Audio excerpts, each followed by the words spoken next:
Falënderimet qofshin për Allahun, një i vetëm dhe i pashoj, paqja, mirësia dhe begatitë të madhit Allah, qofshin mbi fulën e profetëve Muhammed Mustafa alayhi salam, familjen e tij, shokët e tij, dhe mbarë ata të cilët e ndjekin dhe pasojnë udhën e tij deri në ditën e fundit, ku lutim madhruarin Allah të na bëjë prej tyre.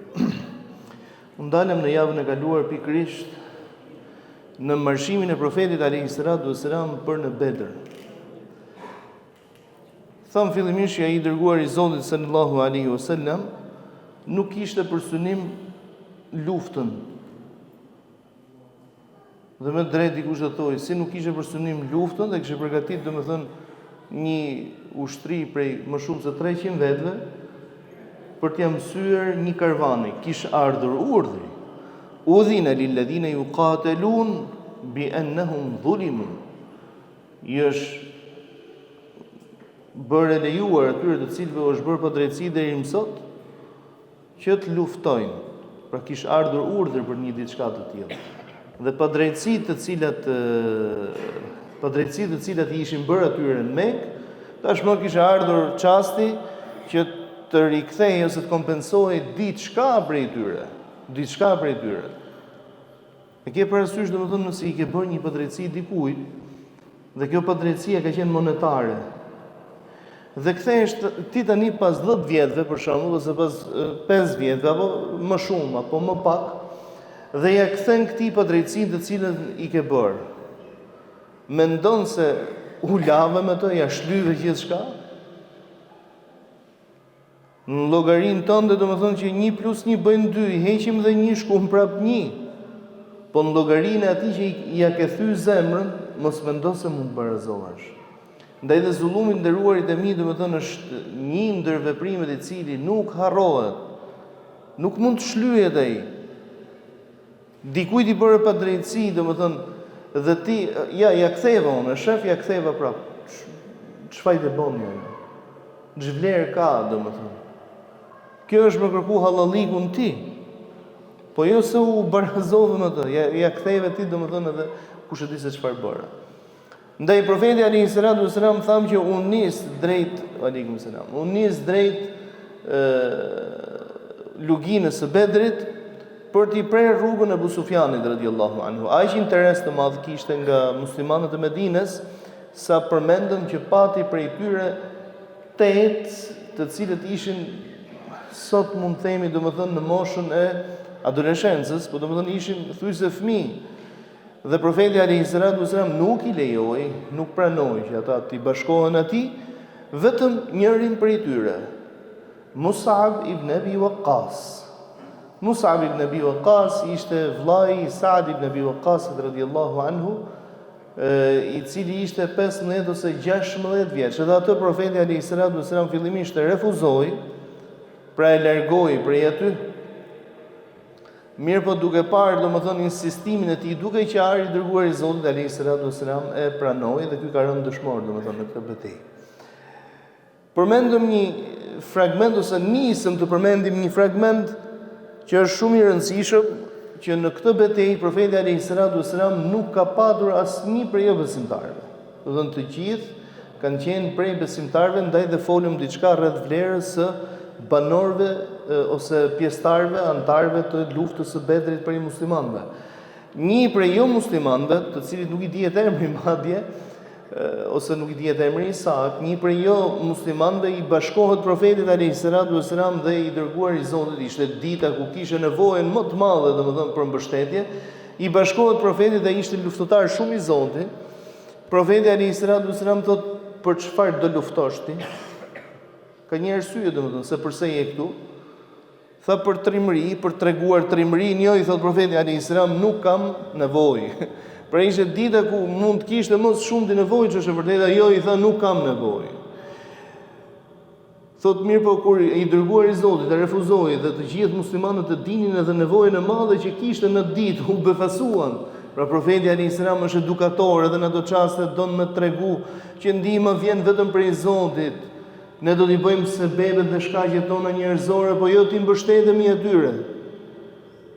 Dhe në çast thot ai personi, domethënë u habit, që si ka mundësi që ky më refuzon mua. Ndaj thot, i shkoi edhe një herë tjetër për s'dyti të dërguarit të Zotit dhe i tha: "O Muhammed, kam dëshirë dhe unë të luftoj me ju, të jem për krah jush. I thot profeti alayhis salam, ti për çfarë do të luftosh? Pra për çfarë do të marrësh pjesë këtu? I thënë në emër të trimërisë, do të përfaqësoj dhe unë, do të thon fisin tim, do të përfaqësoj dhe unë mahallën time. I thot profeti alayhis salam, inni la asta'inu bi mushrik. Unë nuk kërkoj domethënë ndihmën e një idhujtari, një jo besimtari në këtë ditë. I bëri shumë përshtypje. I shkoi sërish tot profetit alayhis salam dhe i tha: "O Muhammed, kam dëshirë dhe unë të bëhem pjesë e kësaj betejë, të luftoj dhe unë për krah jush." I thot profeti alayhis salam: "Si do luftosh?" I thot: "Si besimtarët e tjerë." U bë musliman. Si besimtarët e tjerë. Tani thot pejgamberi alayhis salam, po. Ju bashkua luftës së pejgamberit alayhis salam dhe në këtë betejë ka rënë dëshmor madje. Pra, e refuzoi dërgumi i Zotit si idhujtar, si jo besimtar, e refuzoi për zdyti, për herën e tretë kur ai erdhi si besimtar, atëherë e pranoi. Kjo tregon që profeti alayhis salam vlerësimi i tij për besimtarin dhe i tillë duhet të jetë tek ne, duhet të jetë maksimal. A është gabimtar besimtari? Patjetër. A mundet domethënë të shketë shkelje të doja? Patjetër. Por ajo që bart në vetvete besimi nuk barazohet me asgjë tjetër. Ndaj kemi hadithin të cilin e përcjell profeti alayhis salam për rastin e profetit Musa alayhis salam, ku thotë i drejtohet Musa alayhis salam Zotit gjithësisë dhe i thotë: "O Allah, mëso më mua një formë dhikri, përmendje, një lutje, domethënë, e cila do të jetë pak e veçantë, të jetë për mua, domethënë." I thot Zoti i gjithësisë: "O Musa, thuaj la ilaha illallah." I thot Musa alayhis salam: "O Zoti im, të gjithë njerëzit e thonë këto." Pra të gjithë besimtarët, jo të gjithë njerëzit, por të gjithë besimtarët e thonë këto. Pra duhet diçka akoma më specifike. Thot i drejtohet Zoti dhe i thot: "Ja Musa, o Musa, law anna as-samawati as-sab'i bi kiffatin wa la ilaha illa Allah bi kiffatin la wazanat bihinna la ilaha illa Allah." Dije o Musa se sikur 7 palqijet e toka të jenë në një anë të peshores dhe në anën tjetër të jetë dëshmia e shahadetit, do të peshonte ose do t'i ngrinte lart fjala la ilaha illa Allah. Ndaj atë që bart besimtarin në zemrën e tij, pra shahadetin, me gjithë gabimet që mund të ketë, nuk mund të barazohet, domethënë dhe nuk mund të krahasohet, nuk mund të mendohet as pak me jo besimtarin më të mirë, me të gjithë humanizmin apo me çdo gjë të mirë që ai mund të tregojë. Dhe profeti alayhis salam pra i dha këtë shembull që mua nuk më mjafton thjesht ky rezultati mekanik, por mua më duhet rezultati praktik dhe rezultati praktik është besimi. Unë nis për në Bedër. Profeti alayhis salam në marshimin e tij në Bedër ishte komplet me planifikim. Që do më na thonë se nuk duhet të jenë gjërat një jetë, domethënë pa planifikim. Dali ku dali. Risku vjen prej Allahut. Çdo gjë është e shkruar prej Allahut me patjetër, po ne do të bëjmë sebepet tona. Ndaj me aq mundësi sa ai kishte, me aq mundësi sa kishte në dispozicion, e organizoi. Flamurin kryesor të kësaj betejë ja la sahabiu të nderuar Mus'ab ibn Umair radhiyallahu anhu, për cilin kemi folur më parë, dhe ndau ushtrinë e tij në 2 pjesë ose në 2 kampe të ndryshme. Muhaxhirët dhe ensarët. Dhe thamë që kjo do të ishte betejë e parë ku ensarët vendasit do të merrnin pjesë. Në 8 paraardhësit e kësaj nuk kishin marrë pjesë, ndërsa në këtë do të marrin pjesë tashmë. Dhe flamurin e muhaxhirëve e mbante Ali ibn Abi Talib radhiyallahu anhu, ndërsa flamurin e ensarëve e mbante sahabiu i nderuar Sa'd ibn Mu'adh radhiyallahu anhu. Marshoi drejt Bedrit, ndërkohë që Abu Sufjani radhiyallahu anhu kishte dëgjuar se ai pejgamberi alayhis salam pra ka marshuar për t'i prerë rrugën. Informacionet i kishin ardhur, mirë po nuk kanë pa arabët në zgjuarsinë e Abu Sufjanit radhiyallahu anhu. Ka qenë njëri shumë i zgjut, njëri shumë i aftë, shumë inteligjent, shumë i matur. Pra edhe jam duke folur në periudhën e parë e Islamit. Imagjinoni domethënë se çfarë ndodh me të në Islam. Inshallah do të flasim edhe për Abu Sufjanin radhiyallahu anhu si figurë. Thot kështu që shkoi vetë. Pra, hapin e parë, çfarë bëri? E shmangu. Nuk e dërgoi karavanin në rrugën në cilën do të kalonte, pra atje ku e priste profeti alayhis salam. Fillimisht i ndryshoi rrugën. Gjëja e dytë, hapi i dytë të cilin e përdori, ishte që shkoi vetë për ta parë gjën, domethënë që a ka dalë në të vërtetë apo nuk ka dalë. Dhe aty gjeti, thot, disa vendalin në atë zonën, ose disa bari, thon ndryshe, të cilët i pyeti nëse ka kaluar, thot, këtu ndonjë karvan jo normal. Jo, i thonë ato, nuk ka kaluar. Sepse me të vërtetë pra profeti alayhis salam nuk kishte kaluar aty, por kishte dërguar, domethënë, informatorët. Dhe ishin 2 informatorë. Thot, vetëm kanë qenë një 2 burra. Thot, po, ku kanë qëndru, ku kanë pushu me kafshët e tyre? Thot, me kafshët e tyre kanë pushu në atë vendin atje. Shkoi, thot, do të thënë shiko se si e përdori zyrarsinë e tij. Donte të zbulonte sepse ajo ishte rrugë që kalonin karavanet, nuk ishte rrugë që tu frekuentonte nga Medinasit për të shkuar deri aty, nuk ishte në një qef i madh për të shkuar deri aty. Ishte rrugë që frekuentohej nga karavanet. Dhe zakonisht ishin karavanet mekase. Thot, kur shkoi aty, shkoi ke pleu ose bajgat e deveve dhe pa, domethënë i coptoi ato dhe vuri re çfarë. Medinasit ne i kanë pas ushqyer kafshët e tyre me bërthamat e hurmave, ne i kanë pas blujt, pra nuk i çonin dëm. Bërthamat e hurmave i blunin dhe u ushqenin kafshëve, u përzinin me ushqim. Ndërsa mekasit thotë jo, i ushqenin vetëm me bar, nuk i ushqenin me këto të tjerat. Thotë dhe ajo kishte pjesën aty dhe tha, më të vërtet pasan kalu këtu. Pra e vërtetoi tashmë që profeti alayhis salam pra pas ka dalë në kërkim të këtyre njerëzve. Hapi i tretë ishte që dërgoi në Mekë një informator ku i thotë nxiti Mekasit të nisen, sepse ai me të vërtetë ja kishte ndryshuar drejtimin karvanit, por nuk ishte i sigurt sa do t'ja dilte apo jo. Pra mund të ndodhte që profeti alayhis salam ta arrinte dhe thamë që ai nuk kishte shumë njerëz me vete. Thotë dhe dërgoi një prej tyre dhe ky një njeri shumë i zgjut. Thotë kur shkoi në Mekë, para se të arriste në Mekë, çfarë bëri? Grisi rrobat nga para dhe nga pas, thotë dhe çau deven në fytyrë ose tek hundët e saj, e çau, domethënë që ajo të rridhte gjak, që kur të hynte në Mekë tu të merronin ata. Për të mos ta merrnin butë butë. Që nisin edhe pyesin, po nga çfarë ka bëu Abu Sufjani, si qysh tek, mos ta merrnin butë të terrorizonin dhe me të vërtetë ashtu ndodhi.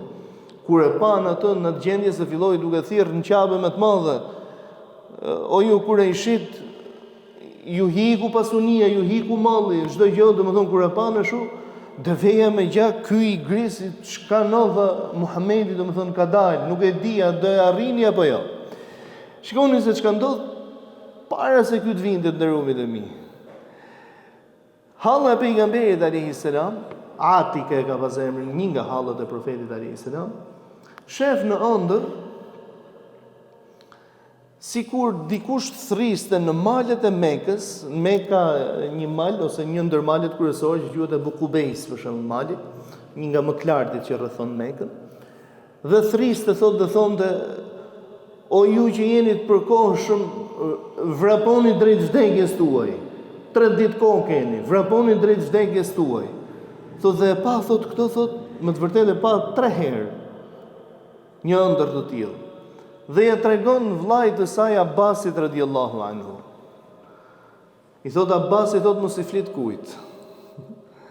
Mos i flit kujt, por Abbasi vetë shkon të konsultohet ose t'ia tregoj sepse u friksua. Shkon t'ia tregoj një personaliteti të Mekës, siç ishte Utbah ibn Rabia, një ndër paria e Mekës. I thotë do të them një ëndër të cilën e ka pa modra ime, po mos ia thuj kujt. Po nuk ta majtën dhomët e huaja, nuk ta majnë vesh të huaja dhomët e huaj. Ndaj i nderumi im ndodh shpesh, domethënë që njeriu du më të thoni diçka po sekret midis me, mos ma thuj. Pse më thuj? Ti po se majtë do të sekret ke vetja.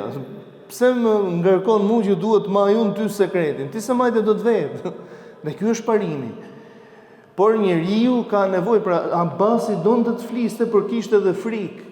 Pra kush ishte frika? Se sidoqoftë Abasi, edhe pse nuk ishte besimtar në ato çaste, ishte i klasifikuar xhaja i Muhamedit, xhaja i profetit alayhis salam, pra nuk e kishin me sy të mirë. Thonë të shkon Utbet ibn Rabi'a dhe ja tregon të Ebu Xehlit. Ebu Xehli me ta parë thot atë Abbasin, i thot kur të mbarojsh tavaf Kaben, thot eja ke hijri për atë që viziton Kaben, e keni parasysh që ka një pjesë Kabja që është një gjysmë muri, ajo gjysma e murit, ose që është pjesa rrethore e ngritur, domethënë quhet Hijr Ismail, ose dhoma e Ismailit është pjesë e Kabes ajo. Mirë, po duke qenë se kur kurejshitët e ndërtuan Kaben ose rindërtuan Kaben, domethënë nuk kishin më para halal, e lanë atë ashtu që mos me fut parë haram në Kabe. Kjo na jep mësim shumë madhështor, domethënë. Zoti nuk ka nevojë që ne të ndërtojmë objekte apo të bëjmë sadaka apo të bëjmë mirësi me parë haram. Zoti kërkon prej teje dhe kjo është sadakaja më e madhe që ti përmbahesh halal edhe herë. Kjo është më kryesorja e gjithave. Vallahi sadakat e gjithë dynjas nuk barazohen që ti të furnizohesh prej halalit. Është sadakaja më e mirë kjo. Dhe pasi përfundon tavafin e Abbasi, shkon aty ku ishte Ebu Xehli. Shikoni se si i flet Ebu Xehli. I thot, ju Benu Hashim, pra që ishte barku i pejgamberit alayhis salam, thot, ju mirë burrat që pretendojnë profeci, po kanë filluar edhe gratë, thot, tash duke pretenduar profeci, pra për të motrën e tij. Kanë filluar edhe gratë, thot tani, pra duhet dëgjojmë edhe gratë e fisit tuaj, të barkut tuaj ne. E kuptoi Abbasi se ëndra e motrës tij, domethënë i kishte arritur në vesh atij Ebu Xehlit. Mirë, po thot nuk reagoi dot. Pra ishte i paprgatitur për të reaguar. Kështu që nuk reagoi dhe shkoi në shtëpi. Thot kur shkoi në shtëpi dhe ja tha motrës tij, aty e kapi edhe një herë tjetër, domethënë ai i nati, domethënë që si flet ky mund këtë formë. Thot dhe u kthy në Qabe, për t'u hakmarr, pra për t'ia plas ç'kishte për t'i thonë. Në ato çaste erdhi ky për cilin unë fola që kishte dërguar Abu Sufjani, kështu që ja preu mohabetin mes. Nisën dhe u mobilizuan me gazit. Nuk ngeli i madh dhe i vogël pa u mobilizu. Vetëm 2 vete nga paria e Mekës, domethënë, nuk njëri s'mori pjesë fare, por dhe tjetri nuk donte të merrte pjesë. I pari ishte xhaji i pejgamberit Ebu Lehebi, që ishte shumë i pasur, po ishte shumë frikacak.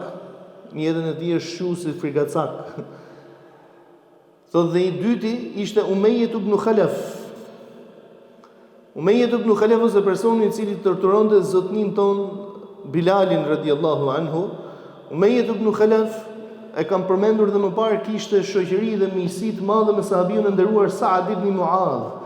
Dhe kur Saad ibn Muadh, domethënë, shkonte në Mekë, qëndronte mik ke ky, dhe kur Umayjet ibn Khalaf kalonte nga Medinja, qëndronte mik ke ky, pra ishin miq shtëpie, thon ndryshe. Dhe Saad ibn Muadh ndër të tjera në takimin e fundit që kish pasur me Umayjet ibn Khalaf, i kish pas thonë që e kam dëgjuar pejgamberin alayhis salam se ka për të vrarë. Subhanallahu, domethënë nuk doishin ta besojshin si profet, por nuk përgënjeshtroheshin asnjë fjalë të tij.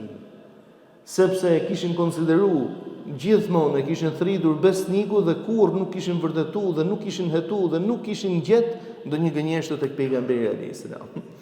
Thotë dhe pra e besonte atë gjë, ndaj u ngrit dhe shkoi ke shoqja. I thot shoqjes, thot, atë gjën se thoka Muhamedi,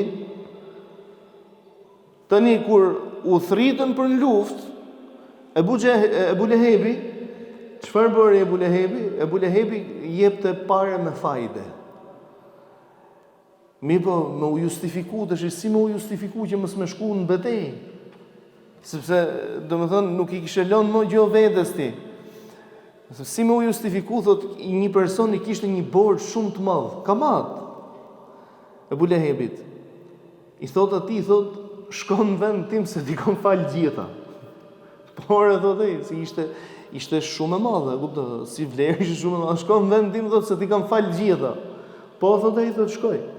Pra që njerëzit mos thonin. Ndërsa ky i dyti, Umayjet ibn Khalaf, shkon ke ky Utbet ibn Rabi'a dhe i kish marrë parfum grash, sepse e dinte domethënë që s'kishte për të shku, Mirë po ishte problem kur mos shkonte paria. Edhe i nxori thot, kom sjell thot këtë parfumin e grave të parfumosesh me të. Thot aty domethënë kapi i natës, nuk lejonte pavarësisht frikës që kishte, nuk e lejonte më ajo burrni që i kishte ngel që të merrte parfumin e grave që ndronte në shtëpi. Ndaj edhe u vesh për luftë thot. Dhe i thotë shoqja thot ku po shkon? Në Kurejshitet thot si gjithë Kurejshitet e tjerë. A e harrove thot se çka thon Muhamedi për që kam për ta vrarë dhe ai është vrarë me të vërtetë. Ne do ta përmendim domethënë. Ai është vrarë në këtë betejë. A e harrove thot se çka thon Muhamedi domethënë se kam për ta vrarë, pra apo i shkon vet atje se ky e kish pyetur më parë Saad ibn Muadh. A ka thonë që do ta vrasë në Mekë apo jashtë Mekës? Pra e besoi atë, subhanallahu, la ilaha illallah. Do të mori pjesë në atë betejë. U nis një grup shumë i madh, fillimisht, domethënë kanë qenë 1314 vjet afërsisht, dhe në përgjithësi aty ishin domethënë ata të cilët donin të merrnin pjesë. Ishin dhe një kategori tjetër, të cilët ishin të detyruar të imponuar, i kishin nxjerrë me dhunë. Jo vetëm si rasti i këtij që përmenda unë, po si rasti i Abbasit, xhaja i pejgamberit alayhis salam nuk është se donte të shkonte. Aqili, vllai i Aliut, dhe një tjetër vllai i Aliut që s'm kujtohet emri për momentin, domethënë, e rëndësishme nga Hashimitët kanë qenë 3 ose 4 që i kanë nxjerrë me dhunë, do të shkonin në luftë më patjetër. Dhe kishte të tjerë të cilët i kishin me pikpyetje, dyshonin se mos janë musliman. Edhe ata domethënë i kishin nxit, po i kishin detyruar se duhet me marr pjesë, me patjetër, duhet me shku në luftë. Dhe u nisën mbi 1314 vjet me shumë gjallë me vete, pra që për ta kaluar të mobilizuan, kuptohet, kishin thot mbi 100 kalorës, diku thuhet se kanë qenë 200, po e rëndësishme 100. Profeti alayhis salam do të thonë vetëm 2 kishte, 2 kuaj, vetëm 2 kalorës. Këta vetëm kalorës kishin, po themi minimalja kishin 100. Pra imagjino se çfarë ndodh. Dhe u mbrin lajmi thot në rrugë ku Ebu Sufjani thot shpëtova. Tani e tutje shpëtoi karvani. Dhe ndalen për të diskutuar me njëri tjetrin që përderisa shpëtoi karvani, sepse Abu Xehli çfarë kishte thënë?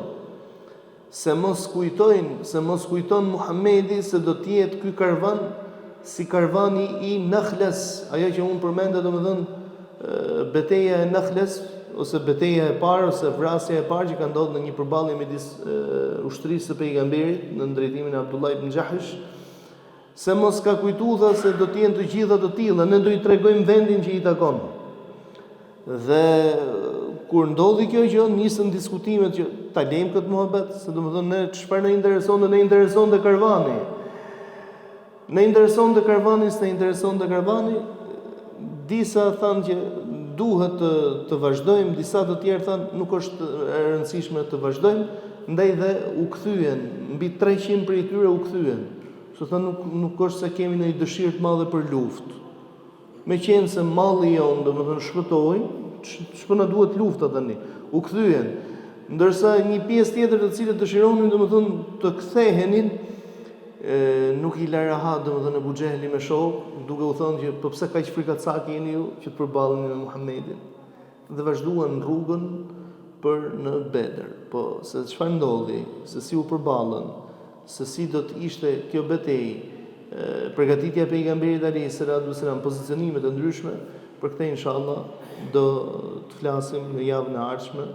Në dhënë Allahu xhelle xhelalu emër, elusim Allahu xhelle xhelalu Zot na falë na mëshiro, na pajisë Zot me moralet e larta të Hazretit Muhamedit alayhis salam, na bëj jetën të lehtë, na mëso Zot të vëmë të në shërbim të fesë tënde, na bëj vdekjen të lehtë, na mëso Zot të vdesim me dinjitet dhe shahadet. Lutem ty e madhnueshmi Allah për gjithë pranishmit, familjet e tyre, dashamirët e tyre. Zot mos u lë lutje pa pranuar. Hall pa zgjidh, smundje pa largu. Zoti i gjithësisë, sikur se na mundsova të mblidhemi këtë vend begat, këtë natë begat, me madhërinë tënde nëpërmjet këtyre përkujtimeve. Na mundso Zot që të gjithë bashkë me familjet tona dhe të gjithë ata të cilët i duan, dhe na duan për hatrin tënd të mblidhemi në xhenetet e larta, në xhenetet Firdaus. Amin Allahumma amin. Walhamdulillahi rabbil alamin.